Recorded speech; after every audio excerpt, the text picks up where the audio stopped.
Oke, sudah ke-record. Saya mulai saja.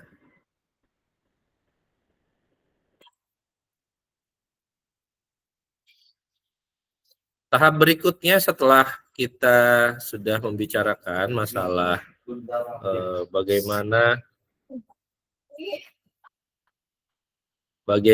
kita sudah sampai tahap ke pertemuan ke-13 ya. Nah, ini yang kemarin berkaitan sama metode dan juga pengolahan datanya. Di pertemuan ke-12. Nah, kalau pertemuan sekarang, seperti yang tadi di pembukaan saya sudah sampaikan, kalau kita sudah ada hasil ya, berkaitan sama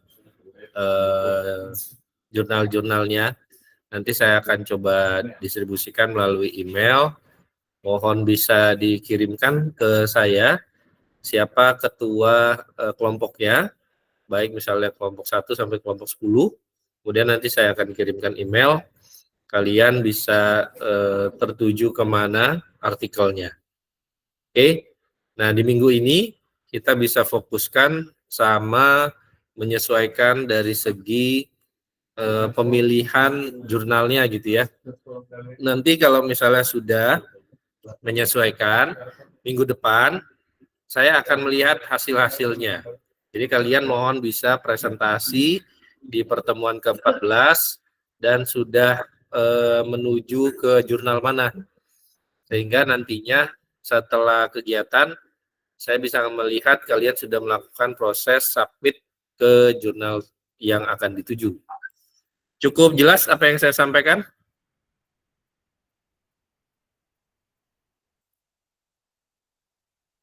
Zaki, cukup jelas apa yang saya sampaikan? Jelas, Pak. Baik. Yang lain tidak ada masalah ya. Dan untuk ke pertemuan 13 kita fokuskan sama satu cara bagaimana kita submit naskah ke jurnal. Platform ini apakah saya sudah menyampaikan ya sebelumnya ya? Kayaknya belum ya. Think Check Submit. Belum, Pak. Belum ya, Tian. Baik. Jadi di Think Check Submit ini kalian bisa ngecek juga ya dari Canva yang sudah saya berikan. Di dalam Think Check Submit ini kita diberikan panduan bagaimana kita akan melakukan proses pengiriman naskah, hal-hal apa saja yang nantinya bisa kalian perhitungkan dari sisi artikel-artikel ataupun guideline-nya ataupun yang berkaitan sama etika yang nantinya bisa kalian persiapkan terlebih dahulu sebelum mengajukan ke jurnal. Di sini ada 3 tahapan. Yang pertama think, kemudian check, dan juga submit. Nah ini ada semacam alurnya, alur bisnis yang harus kalian siapkan. Pertama, kalau berkaitan sama pikir atau think, di sini kalian harus bisa memastikan apakah Anda mengirimkan riset Anda ke jurnal yang terpercaya. Jadi, kalian juga bisa melihat cek-cekannya yang ada di bagian sini. Jumlah riset yang dipublikasikan terus bertambah setiap hari secara global. Jurnal baru yang diluncurkan terus bertambah tiap minggu. Berbagai kisah malpraktik dan juga penipuan yang dilakukan penerbit terus meningkat. Akan sangat menantang untuk menemukan panduan yang terkini untuk memilih media yang tepat untuk mempublikasikan karya.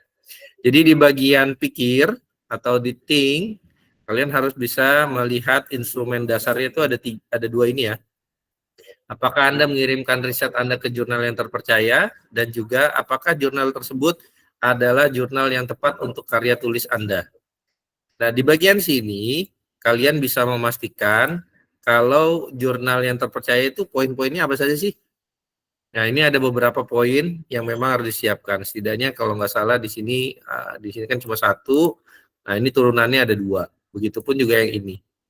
Jadi sebenarnya ini satu paket ya di dalam kita memikirkan untuk melakukan proses pengiriman artikel ke jurnal tersebut. Jadi yang tahap pertama kita lihat misalnya ya, Tian lagi mau ngajukan ke namanya jurnal open source misalnya. Nah, di dalam jurnal open source itu ada kenaikan setiap hari dari artikel yang diterbitkan. Misalnya dia menerbitkan bahkan dalam satu nomor itu bisa 200 artikel. Satu nomor dalam volume tertentu gitu ya.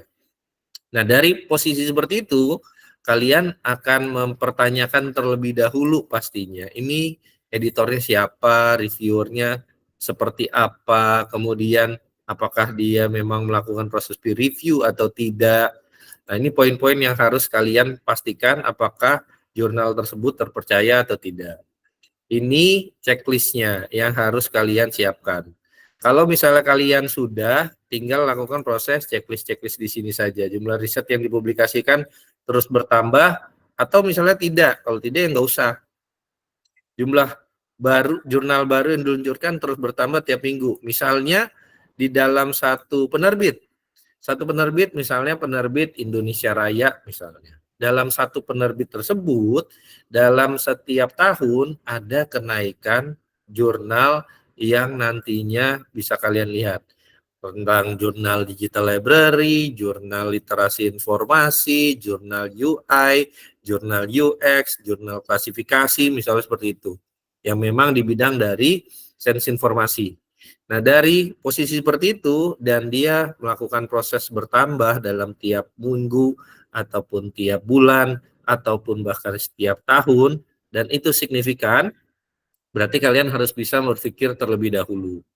Karena efeknya kalau dia sudah meluncurkan dan terus bertambah, pastinya ada kemudahan di dalam proses peer review yang dilakukan. Entah itu berkaitan sama kualitas ataupun dari waktu ya, proses yang dilakukan. Sehingga nanti bisa kalian perhitungkan terlebih dahulu jurnal yang akan kalian tuju. Nah, kemudian di sini berbagai kisah malpraktik dan juga penipuan yang dilakukan penerbit terus meningkat. Mungkin kalian juga bisa melihat dari media-media sosial ya.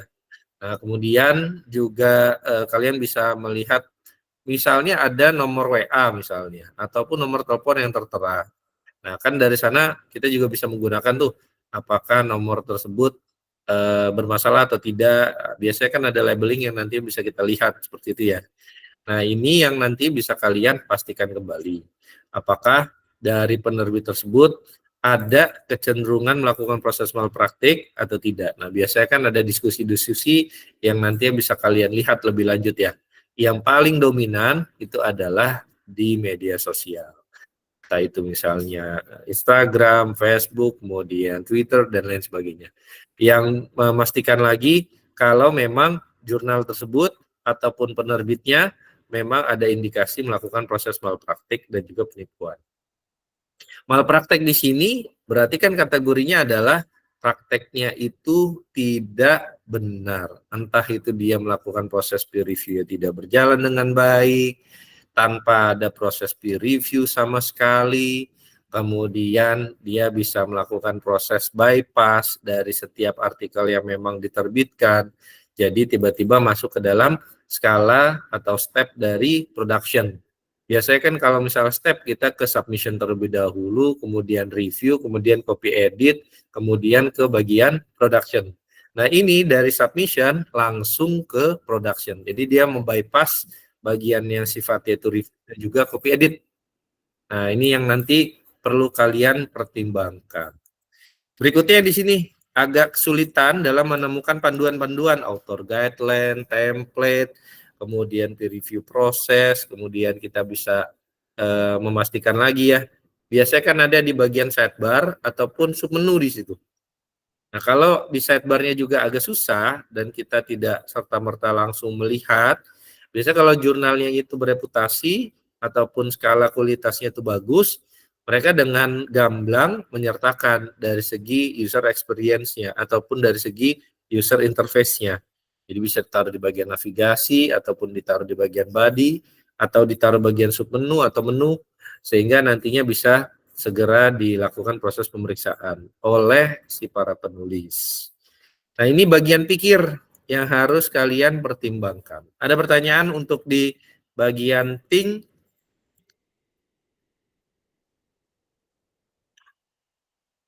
Fazal?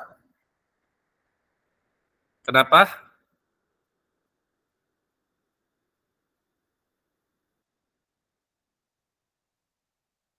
Fazal kenapa resen? Silakan.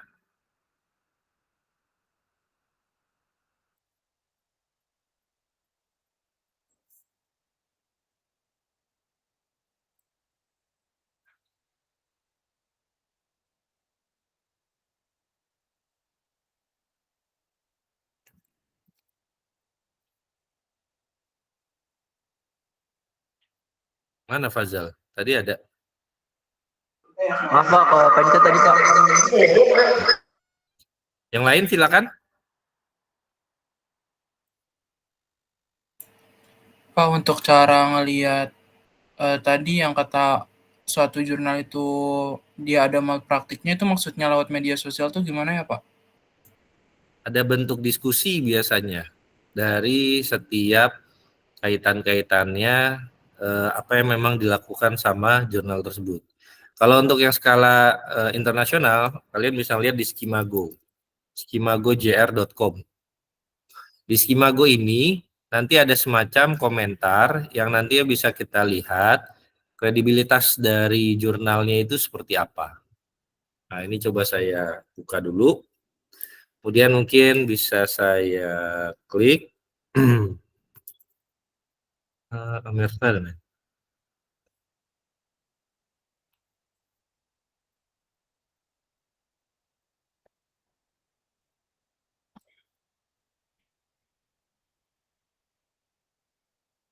Ini salah satu peranala atau dashboard yang nanti kamu bisa gunakan, Tian. Tapi skalanya untuk di tugas nggak usah sampai sejauh ini ya. Ngecek di bagian Simago JR. Kita misalnya bisa, mungkin ada informasi-informasi. Sorry, ini nggak ada psiko.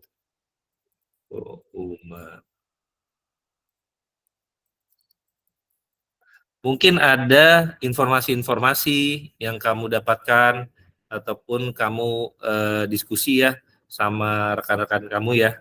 Nah, kemudian ada satu informasi yang masuk. Nah, kemudian dari situ ya menyampaikan kalau jurnal ini kecenderungannya mudah tanpa melakukan proses peer review misalnya seperti itu. Nah, dari sana kan kamu bisa memastikan kembali aspek-aspek checklist yang lainnya apakah sudah relate atau belum. Kalau misalnya memang ada keterkaitannya dia hampir setiap minggu melakukan proses penerbitan dan juga mungkin bisa dilihat dari sisi sirahan teksnya ya. Kalau sirahan teks itu contohnya yang ada di bagian misalnya menerima artikel, kemudian reviewnya kapan, kemudian publishnya kapan. Nah, itu kan biasanya ada tuh di bagian artikel. Nah, itu yang berkaitan namanya adalah sirahan teks. Kalau di sirahan teksnya itu tergolong agak cepat, entah itu 3 hari ataupun 4 hari, nah berarti kan dia sudah terkategori checklist yang seperti ini, Tian. Riset yang dipublikasikan terus bertambah setiap hari secara global. Jadi kalau sudah kita checklist seperti ini, nanti akan mempengaruhi dari segi download your result-nya. Apakah nanti representatif untuk bisa kalian kirim artikelnya atau enggak. Seperti itu, Tian. Ini contohnya yang di psikohumaniora. Nah, dia buat seperti ini. I'm a junior researcher but interesting research purchase psikohumaniora. Thank you. Nah, dia ngasih nih. We are sorry to tell you, it's not a journal, sport. Nah, dia ada semacam komentar-komentar seperti ini. Nanti kalau sudah sampai satu tahap seperti ini, kan kalian bisa memahami nih, apakah ada unsur malpraktiknya, apakah ada unsur penipuannya. Karena bisa jadi jurnal itu ada yang kategorinya juga fake jurnal ya. Fake jurnal berarti satu jurnal itu dia seakan-akan officialnya, tapi sebenarnya abal-abalnya. Nah, itu kategori yang fake. Jadi kalian juga harus bisa melihat supaya bisa memastikan kembali mana yang official, mana yang memang tidak official ataupun yang fake. Nah, salah satunya kalau berkaitan sama jurnal-jurnal yang ada di nasional, itu kalian bisa melihat di Sinta. Kemudian nanti di bagian source, di bagian jurnal. Nah, di poin ini kalian bisa melihat di bagian websitenya. Jadi selama sesuai dari segi websitenya dan bisa diakses dengan baik. Nah, ini adalah official dari websitenya. Nah, bisa jadi ada seakan-akan dia namanya Indonesian Journal of Electrical Engineering dan juga Computer Science. Di sininya iascore.co ataupun .org dan seakan-akan dia membuat seperti ini. Nah, ini kategorinya fake karena tidak tersedia, tidak tervalidasi oleh Sinta Kemdikbudristek. Bisa dipahami, Tian? Bisa, Pak. Oke. Saya lanjut ke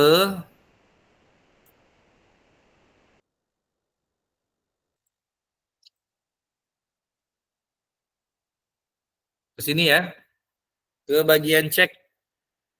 Ini yang agak banyak untuk bagian cek. Contoh misalnya gunakan daftar ini untuk mengevaluasi apakah jurnal pilihan Anda adalah jurnal terpercaya. Apakah Anda atau kolega Anda mengetahui jurnal ini? Apakah sebelumnya Anda pernah membaca artikel dalam jurnal tersebut? Kalau sudah, ya bisa dicentang. Kalau misalnya belum, ya tidak usah dicentang. Apakah mudah untuk menemukan makalah terbaru? Ya, ini bisa centang. Kalau misalnya seperti ini, jumlah artikel yang dipublikasikan terus bertambah. Ternyata tidak terus bertambah. Berarti kan kalian bisa unchecklist saja, tidak melakukan proses checklist di sini. Nah, berikutnya, apakah Anda dapat mengidentifikasi dan menghubungi? Apakah nama penerbit tertayang dengan jelas, menghubungi penerbit dengan telepon, email, surat pos? Apakah jenis peer review jelas disebutkan oleh pengelola jurnal seperti halnya ini? Peer review proses di mana?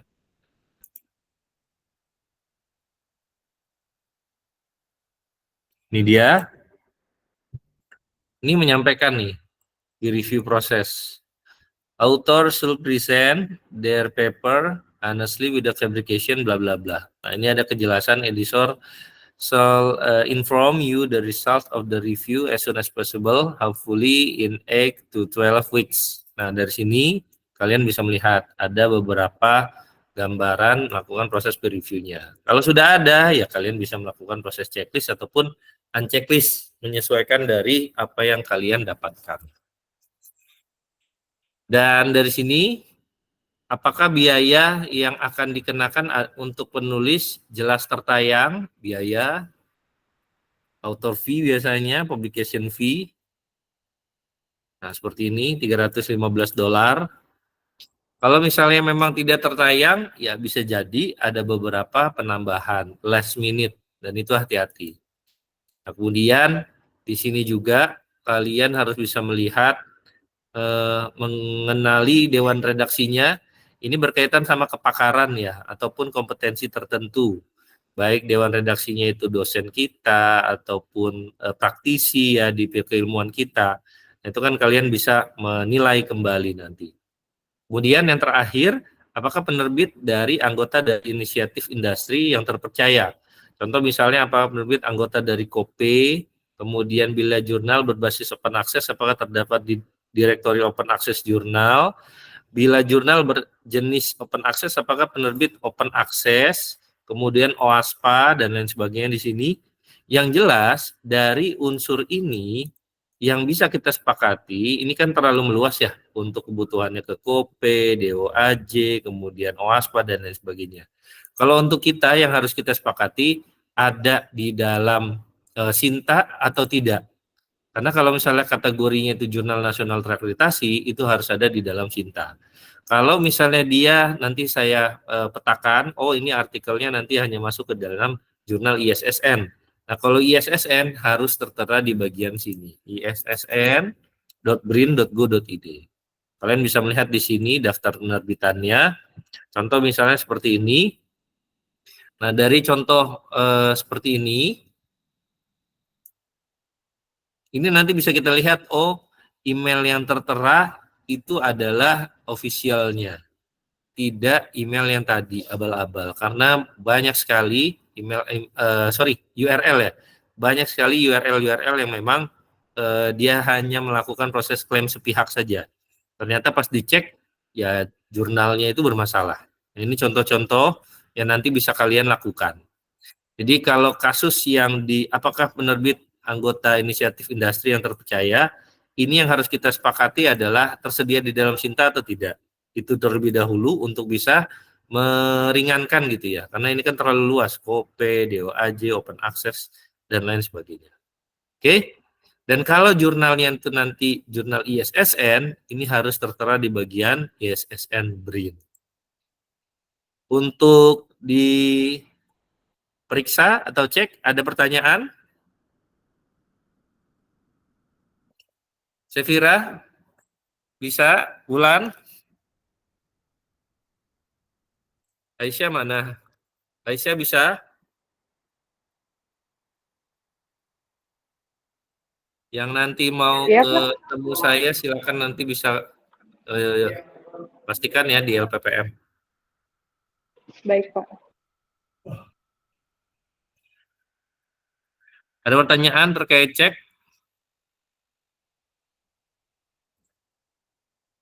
Tidak, Pak. Tidak? Aman berarti? Yang kita sepakati itu tadi ya, kalau yang di ISSN kalian bisa melihat di ISSN BRIN.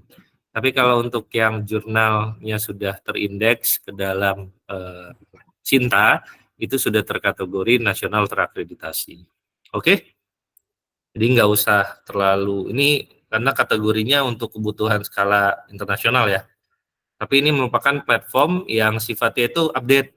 Dalam setiap tahun itu mereka melakukan proses pemeriksaan apa-apa saja yang memang masih memungkinkan ataupun mau ditambah ataupun dilakukan proses pengurangan. Jadi ini platformnya menurut saya bagus, bisa kita gunakan. Dan berikutnya di bagian submit. Ini merupakan tahapan terakhir ketika kita mau melakukan proses pengiriman naskah. Apabila jawaban Anda ya untuk banyak pertanyaan dalam daftar di atas, lengkapi daftar dan juga kirimkan artikel Anda hanya bila Anda banyak memberikan jawaban ya untuk daftar pertanyaan di atas, yang di atas ini ya. Centang-centang, iya itu kan berarti centang-centang-centang. Nah, monggo kalian bisa terkategori, bisa melakukan proses pengiriman. Tapi kalau misalnya mau ditambah, nah ini ada poin-poin yang memang harus bisa kalian lakukan. Anda perlu percaya diri bahwa jurnal pilihan Anda adalah memiliki kesan yang baik di mata rekan-rekan Anda untuk meningkatkan reputasi dan juga peluang Anda untuk mendapatkan sitasi. Nah, contohnya seperti ini. Di sini nanti bisa kita lihat nih ya, ini kan reputasinya cukup besar dengan melakukan banyak sitasi di dalam setiap tahunnya. Jadi kalau kita bandingkan nanti dengan sitasi yang besar seperti ini, pastinya pemanfaatannya sudah tinggi. Dan kita nantinya bisa juga melakukan proses pemilihan. Artikelnya itu yang sedang kita bangun bisa ditujukan ke jurnal seperti ini misalnya, di IJAS ya, IJAS. Nah, kemudian kalau yang di Skimago, itu nanti bisa dilihat seperti ini. Ini kan ada citation dokumennya, unsigned dokumennya, kemudian juga yang berkaitan sama citation per dokumen ini bisa kita lihat tiap tahun itu dia meningkat. Kalau tiap tahun meningkat berarti ada kualitas artikel yang memang sudah diterbitkan di sana. Banyak yang melakukan proses citasi di sana. Jadi jangan kita ragukan lagi.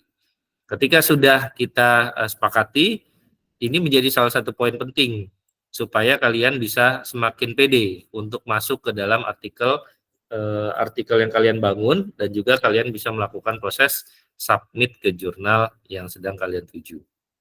Kemudian di sini juga ada tambahan-tambahan, menerbitkan hasil riset Anda pada jurnal, kemudian makalah Anda dapat diindeks, kemudian Anda juga dapat berharap mendapatkan pengalaman, dan juga hal-hal yang lain yang nantinya bisa kalian lihat ya.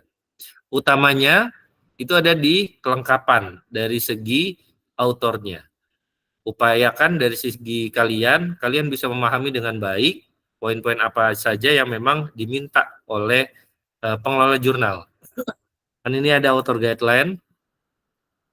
Nah, ini semakin lengkap seperti ini semakin bisa kita perkuat kalau jurnal ini memang reputasinya bagus. Hati-hati pokoknya kalau berkaitan sama sifatnya itu yang hanya mengandalkan publish cepat, tapi tidak ada kejelasan dari segi peer review proses ya. Oke, cukup bisa dipelajari dengan baik untuk yang think, check, submit. Di sini ada beberapa language yang bisa digunakan. Saya langsung tujukan ke bagian Indonesia di sini. Yang jelas, ini merupakan tahapan-tahapan awal ketika nanti kalian melakukan proses pengajuan ya ke jurnal tertentu. Dan disesuaikan, kalau sudah menjadi satu PD dan juga kalian sudah memilih dari pilihan kalian jurnal yang mana, lanjutkan ke bagian pemilihan manuskripnya. Karena bisa jadi temanya itu berbeda-beda. Jadi kalian harus bisa benar-benar melihat kebutuhan untuk author guidelines-nya itu sudah sejauh mana. Baru kalian bisa melakukan proses submit atau registrasi terlebih dahulu. Di sini kan ada registrasi. Untuk proses submit, jangan lupa buat mensisipkan dari sisi pembimbing ya. Dalam hari ini dosen pengampu. Nah, kalau yang di kelas B itu saya, kalau di kelas A itu dengan Ibu Vinta. Nah, ini contohnya, kalian bisa melihat ada subject area. Misalnya kemarin si novel tentang AI. AI ada nggak di sini subject areanya? Kalau misalnya memang ada, ya kalian bisa memaksimalkan dengan aspek-aspek yang ada di sini. Kalau memang ada kecenderungan yang memang kalian bisa ragu, nanti bisa kalian tunda dulu ke jurnal ini, misalnya seperti itu. Tapi kalau tidak, dan itu sudah semakin yakin kalian, bisa klik yang bagian award-nya ini, kemudian langsung disesuaikan. Apa yang memang sudah kalian bangun, disesuaikan dengan template dari jurnal tersebut, dan kalian jangan lupa melakukan proses submit. Oke, cukup jelas apa yang saya sampaikan? Ibnu, silakan, Nu. Pak, misalnya mau nanya, di jurnal edukatif yang saya pengen pakai itu nanti kelompok saya, itu bahas pembayaran itu ada fast track, itu nggak apa-apa kan Pak ya, fast track? Fast track itu nantinya biayanya cukup besar biasanya. Tapi yang jelas, fast track itu bukan jaminan nanti kalian akan diterima artikelnya. Kalian harus bisa tetap wanti-wanti, memastikan lagi kalau harus ada proses peer review di sana. Fast track di sini hanya melakukan percepatan dari segi proses melakukan peer review-nya. Tidak selebih dari itu. Kalau lebih dari itu misalnya dia menjanjikan akan diterbitkan, ataupun ada bagian-bagian lain ya yang nantinya bisa dijanjikan sama mereka. Nah, itu yang memang harus hati-hati. Jadi kembali lagi untuk fast track itu hanya mempercepat dari segi editorialnya saja. Karena memang ada fasilitas-fasilitas seperti itu, Nu. Cukup jelas ya, Nu? Jelas Pak. Baik, ada lagi? Pak, untuk jurnal minimal Sinta 4 kan ya, Pak? Arumi, iya, untuk yang nantinya saya petakan kalau bisa submit ke jurnal terakreditasi nasional. Tapi kalau belum, ya nanti bisa kita pilih jurnal-jurnal yang sifatnya itu ISSN saja. Karena akan berdampak juga dari artikel yang memang sedang kalian bangun. Oke, Pak, makasih. Sudah, Rumi? Sudah jelas? Iya, Pak, makasih. Oke. Untuk Cut, apa kabar ini Cut? Sudah ada kabarnya Cut? Belum masuk ya? Iya, Pak, nggak masuk. Baik. Kelompok Nanti sama untuk- saya nggak ngerjain. Nanti untuk absensi nanti menyesuaikan sama Google Meet ya.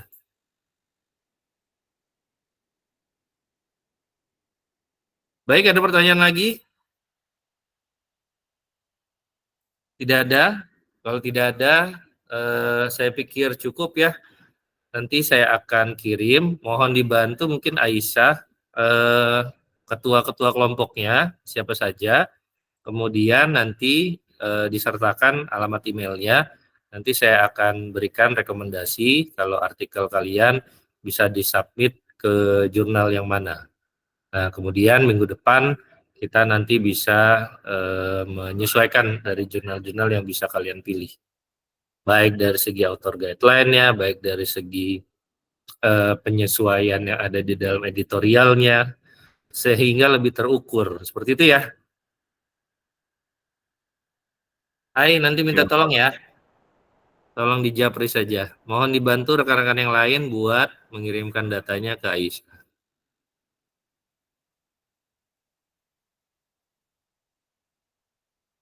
Oke, jika tidak ada lagi silakan bisa on cam. Seharusnya setahu saya bisa offline ya. Tadi makanya saya ke kampus. Tapi ternyata surat edarannya masih online. Ya sudah, minggu depan mungkin bisa kita offline.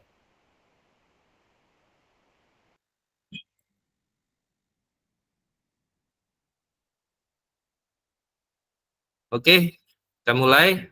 Untuk di print screen, 1, 2, 3.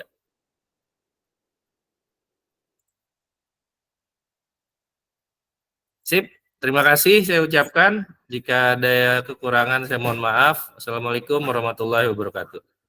Waalaikumsalam warahmatullahi wabarakatuh. Waalaikumsalam warahmatullahi wabarakatuh. Terima kasih, Pak.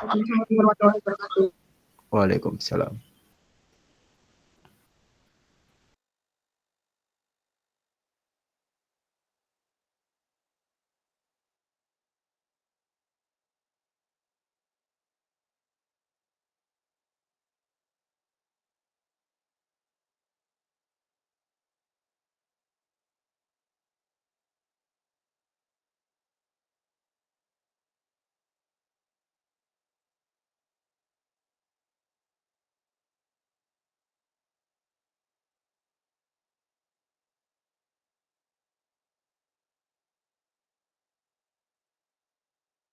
Halo sayang. Halo sayang.